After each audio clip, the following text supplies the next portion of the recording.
প্রতিষ্ঠানগুলোকে জনগণের প্রতিষ্ঠান বানানোর লড়াই করছি, তখন আমাদের বিরুদ্ধে প্রোপাগান্ডা, বিভিন্ন ধরনের মিসনোমার এবং ডেমেনিয়ার ক্যাম্পেইন চলছে। এই জায়গাগুলোতে আমরা বোধ করছি যে বাংলাদেশ 2 করার আগে আপনারা যারা ঐতিহাসিক ভূমিকা পালন করেছেন, দয়া করে আপনারা রাজপথ থেকে চলে যাবেন না, আপনাদের লড়াই থেকে আপনারা চলে যাবেন না।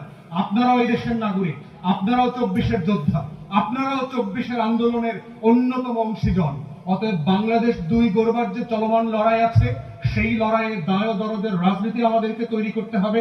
সকল দেশি বিদেশি শত্রু যারা যারা আছে বাংলাদেশের, গত 16, 17, 18 বছর ধরে বাংলাদেশের স্বাধীনতার শত্রু, সার্বভৌমত্বের শত্রু, আত্মমর্যাদার শত্রু, জাতীয় স্বার্থের শত্রু, আমার বিদেশ নীতি, আমার পররাষ্ট্র নীতি যারা অন্য দেশের কাছে বিক্রি করে দিয়েছে, তারা বাংলাদেশি হোক অথবা বিদেশি হোক, রাজনৈতিক দলের হোক অথবা চাকুরিজীবী হোক, তারা যেই হোক, তাদের বিরুদ্ধে বাংলাদেশ 2 গড়বার আমার যে লড়াই, আমাদের যে লড়াই, সবাই মিলে এবি পার্টি এবং আমরা, আপনারা সাংবাদিকরা মিলে সেই নতুন বাংলাদেশ গড়বার আমরা লড়াই চালিয়ে যাবো ইনশাআল্লাহ।